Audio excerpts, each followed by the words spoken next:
This is Sonny. We'll be reading today The Wind in the Willows by Kenneth Graham. I'm going to start with the first chapter and maybe try and release a chapter, I don't know, every 3 days or something like that. Alright. Chapter 1, The Riverbank. The mole had been working very hard all the morning, spring cleaning his little home. First with brooms, then with dusters, then on ladders and steps and chairs, with a brush and a pail of whitewash, till he had dust in his throat and eyes and splashes of whitewash all over his black fur, and an aching back and weary arms. Spring was moving in the air above, and in the earth below and around him, penetrating even his dark and lowly little house, with its spirit of divine discontent and longing. It was small wonder, then, that he suddenly flung down his brush onto the floor and said, "Bother!" and "Oh, blow!" and also, "Hang spring cleaning!" and bolted out of the house without even waiting to put on his coat. Something up above was calling him imperiously, and he made for the steep little tunnel, which answered, in his case, to the gravelled carriage drive owned by animals whose residences are near to the sun and air. So he scraped and scratched and scrabbled and scrooged. Then he scrooged again and scrabbled and scratched and scraped, working busily with his little paws and muttering to himself, "Up, up we go!" Till at last, pop, his snout came out into the sunlight. He found himself rolling in the warm grass of a great meadow. "This is fine," he said to himself. "This is better than whitewashing." The sunshine struck hot on his fur. Soft breezes caressed his heated brow, and after the seclusion of the cellarage he had lived in so long, the carol of happy birds fell on his dulled hearing almost like a shout.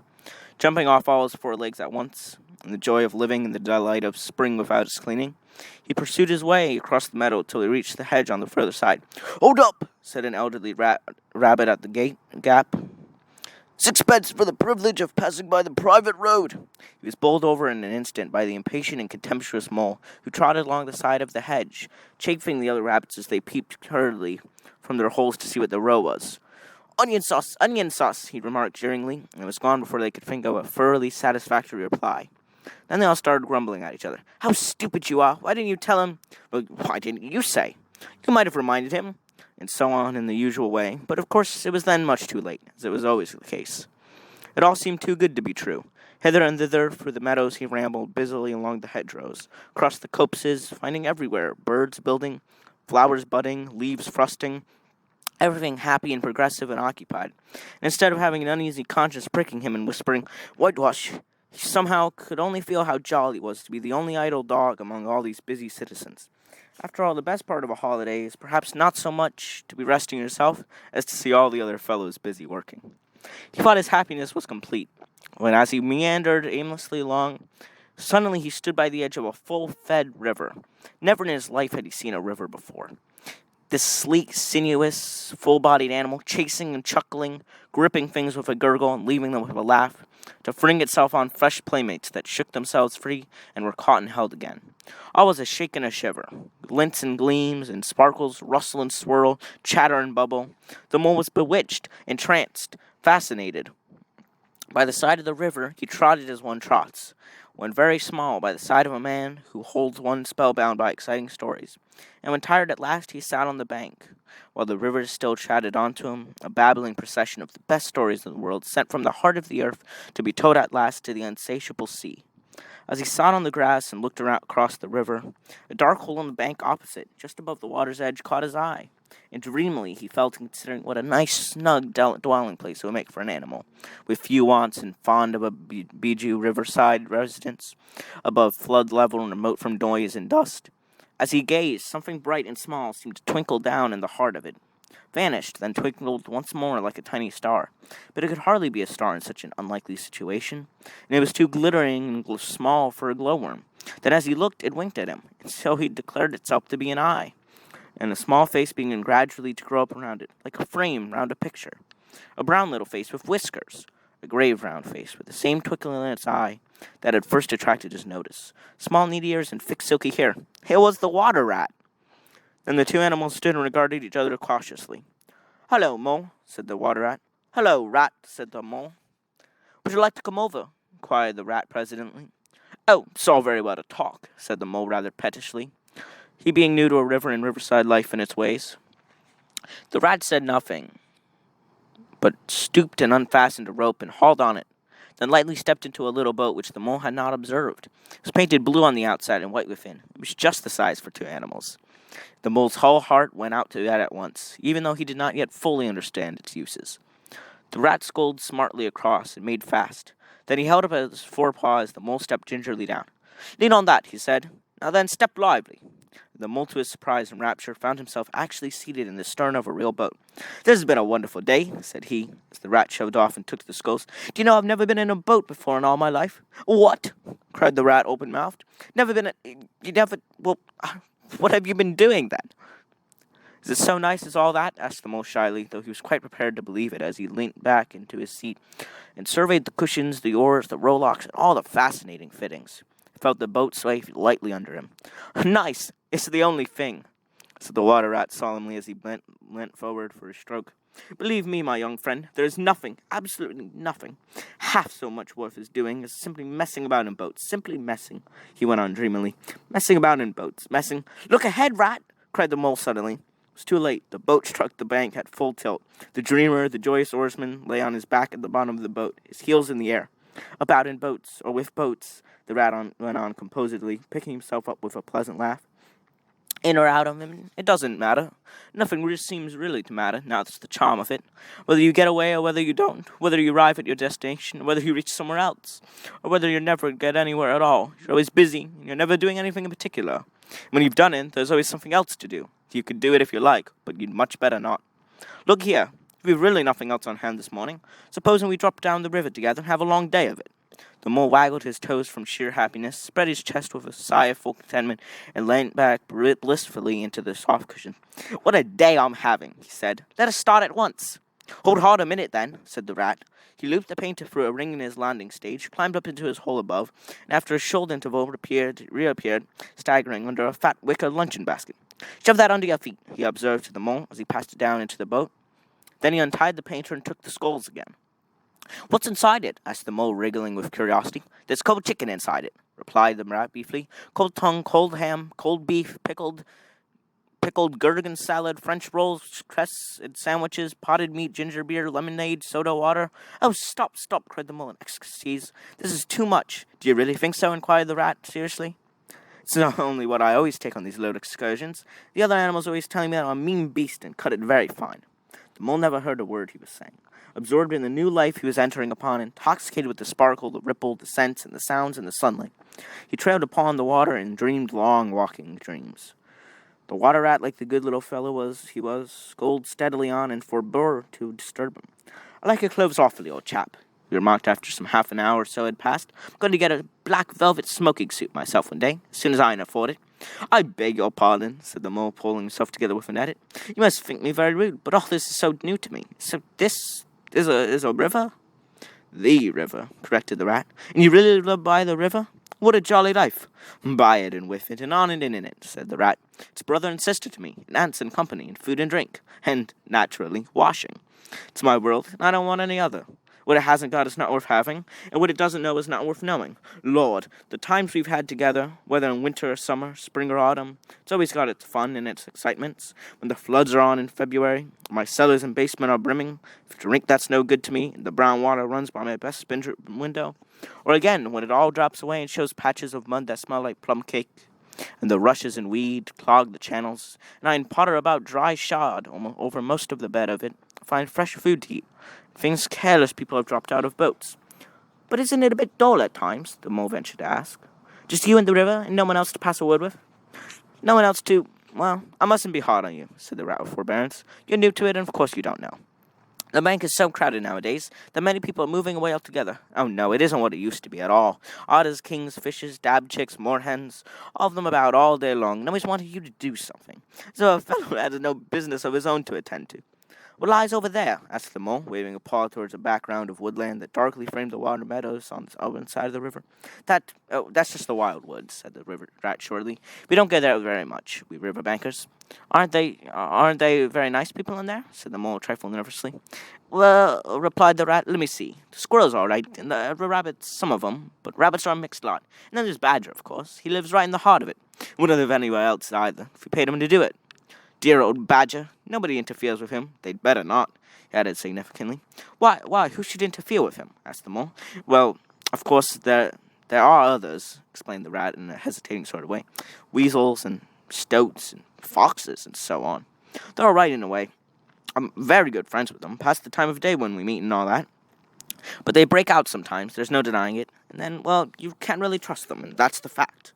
The mole knew well that it is quite against animal etiquette to dwell on possible trouble ahead, or even to allude to it, so he dropped the subject. And beyond the wild wood again, he asked, where it's all blue and dim, and one sees what may be hills, or perhaps they may? Something like the smoke of towns, or is it only cow drift?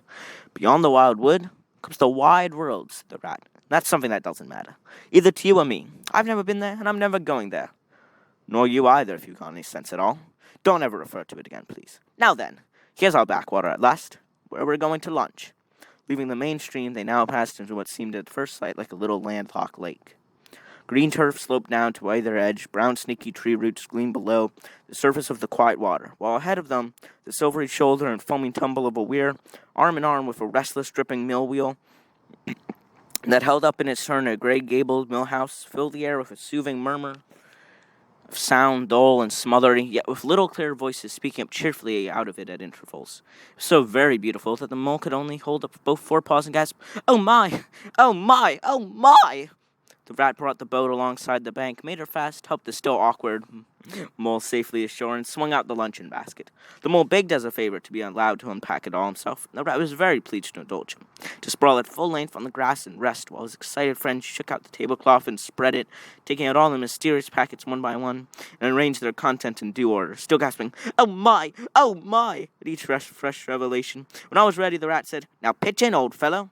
The mole was indeed very glad to obey, for he had started spring cleaning at a very early that hour, as people will do, and had not paused for bite or sup, and he had been for a very great deal since that distant time, which now seemed so many days ago. "What are you looking at?" said the rat presently, when the edge of their hunger was somewhat dulled, and the mole's eyes were able to wander off the tablecloth a little. "I'm looking," said the mole, "at a streak of bubbles that I see traveling on the surface of the water. That's a thing that strikes me as funny." "Bubbles, ho-ho," said the rat, and chirruped cheerfully in a inviting sort of way. The broad glistening muzzle shoved itself above the edge of the bank, and the otter hauled himself out and shook the water from his coat. "Greedy beggars," I observed, making for the professor. "Why did you invite me, Ratty?" "This was an impromptu affair," explained the rat. "By the way, my friend Mr. Mole." "Proud, I'm sure," said the otter. The two animals were friends forthwith. "Such a rumpus everywhere," continued the otter. "All the road seems to be out at the river today. I came up this backwater to try and get a moment's peace, and then stumble upon you fellows. At least, I beg pardon. I don't exactly mean that, you know." There was a rustle behind them, proceeding from a hedge wherein last year's leaves still clung thick, and a stripy head with high shoulders behind it peered forth on them. "Come on, old badger," shouted the rat. The badger trotted forward a pace of two, then grunted, "Company," turned his back and disappeared from view. "That's just the sort of fellow he is," observed the disappointed rat. "Simply hates society. Now we shan't see any more of him today. Well, tell us, who's out on the river?" "Toad's out for one, for sure," replied the otter, "in his brand-new wager boat. New togs, new everything." Two animals looked at each other and laughed. "Once it was nothing but sailing," said the rat. "Then he tired of that and took to punting. Nothing would please him but to punt all day and every day, and a nice mess he made of it. Last year was houseboating. We all had to go and stay with him in his houseboat and pretend we liked it. He was going to spend the rest of his life in a houseboat. It's all the same. Whatever he takes up, he gets tired of it and starts on something fresh." "Such a good fellow, too," remarked the otter reflectively. "But no stability, especially in a boat." From where they sat, they could get a glimpse of the main stream across the island that separated them. And just then a wager boat flashed into view, the rower, a short, stout figure, splashing badly and rolling a good deal, but working his hardest. The rat stood up and hailed him, but Toad, for it was he, shook his head and settled sternly to his work. "He'll be out of the boat in a minute if he rolls like that," said the rat, sitting down again. "Of course he will. Did I ever tell you that good story about Toad and the lockkeeper? It happened this way." "Toad," said the otter. An errant mayfly swerved unsteadily athwart the current in the intoxicated fashion affected by young bloods of mayflies seeing life. A swirl of water in the kloop, and the mayfly was visible no more. Neither was the otter. The mole looked down. The voice was still in his ears, but the turf whereupon he had scrawled was clearly vacant. Not an otter to be seen as far as the distant horizon, but again there was a streak of bubbles on the surface of the water. The rat hummed a tune, and the mole recollected that animal etiquette forbade any sort of comment on the sudden disappearance of one's friends at any minute, for any reason or no reason whatever. Well, said the rat, "I suppose we ought to be moving.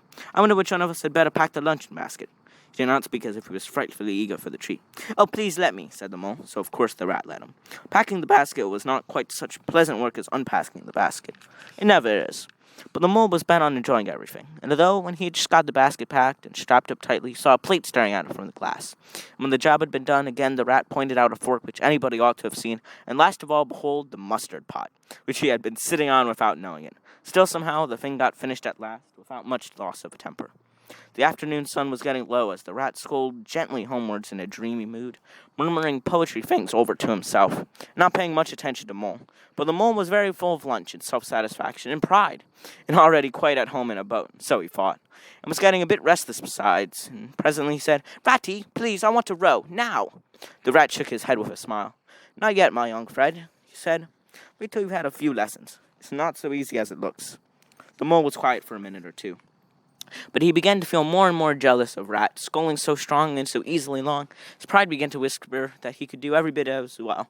He jumped up and seized the sculls so suddenly that the rat, who was gazing out over the water, saying more poetry things to himself, was taken by surprise, fell backwards off his seat with his legs in the air for the second time, while the triumphant mole took his place and grabbed the sculls with entire confidence. "Stop it, you silly ass!" cried the rat from the bottom of the boat. "Can't do it, you'll have us over." The mole flung his sculls back with a flourish and made a great dig at the water. He missed the surface altogether. His legs flew up above his head. He found himself lying on the top of the prostrate rat. Greatly alarmed, he made a grab at the side of the boat. And the next moment, sploosh! Over went the boat, and he found himself struggling in the river. Oh my, how cold the water was, and oh, how very wet it felt. How it sang in his ears as he went down, down, down. How bright and welcoming the sun looked as he rose to the surface, coughing and spluttering. How black was his despair when he found himself sinking again. Then a firm paw gripped him by the back of his neck. It was the rat, and he was evidently laughing. The mole could feel him laughing, right down his arm and through his paw, and so into the mole's neck. The rat got hold of a skull and shoved it on the rat's arm. Then he did the same by the other side of him, and swimming behind, propelled the helpless animal to shore, hauled him out, set him down on the bank, a squashy, pulpy lump of misery. When the rat had rubbed him down a bit and wrung some of the wet out of him, he said, "Now then, old fellow, trot up and down the towing path as hard as you can till you're warm and dry again, while I dive for the luncheon basket." So the dismal mole, wet without and ashamed within, trotted about till he was fairly dry. The rat plunged into the water again, recovered the boat, righted her, and made her fast, fetched his floating property to shore by degrees, and finally dived successfully for the luncheon basket and struggled to land with it. When all was ready for a start once more, the mole, limp and dejected, took his seat in the stern of the boat. And as they set off, he said in a low voice, broken with emotion, "Ratty, my generous friend, I am very sorry indeed for my foolish and ungrateful conduct. My heart quite fails me when I think how I might have lost that beautiful luncheon basket. Indeed, I have been a complete ass. And I know it. Will you overlook it this once and forgive me and let things go on as before?" "That's all right, bless you," responded the rat cheerily. "What's a little wet to rot at? I'm more in the water than out of it most days. Don't you think any more about it. And look here, I really think you had better come and stop with me for a little time. It's very plain and rough, you know, not like Toad's house at all. But you haven't seen that yet. Still, I can make you comfortable. I'll teach you how to row and to swim, and you'll soon be as handy on the water as any of us." The mole was so touched by his kind manner of speaking that he could find no voice to answer him. He had to brush away a tear or two with the back of his paw. But the rat kindly looked in another direction, and presently the mole's spirits revived again, and he was even able to give some straight-back talk for a couple of more hens who were sniggering to each other about his bedraggled appearance. When they got home, the rat made a bright fire in the parlor and planted the mole in an armchair in front of it, having fetched down a dressing gown and slippers for him, and told him river stories till supper time. Very thrilling stories there were, too, to an earth-dwelling animal like Mole. Stories about weirs and sudden floods and leaping pike and steamers that flung hard bottles. At least, bottles were certainly flung, and from steamers. So, presumably by them, and about herons, and how particular they were whom they spoke to, about adventures down drains and a night fishing with otter, or excursions far afield with badger. Supper was a most cheerful meal, but very shortly afterwards a terribly sleepy mole had to be escorted upstairs by his considerate host to the best bedroom, where he soon laid his head on his pillow in great peace and contentment, knowing that his new-found friend, the river, was lapping the sill of his window. This day was only the first of many similar ones for the emancipated mole, each of them longer and full of interest as the ripening summer moved onward.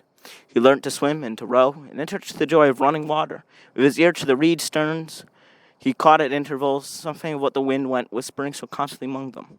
Thank you for listening today. I'll see you.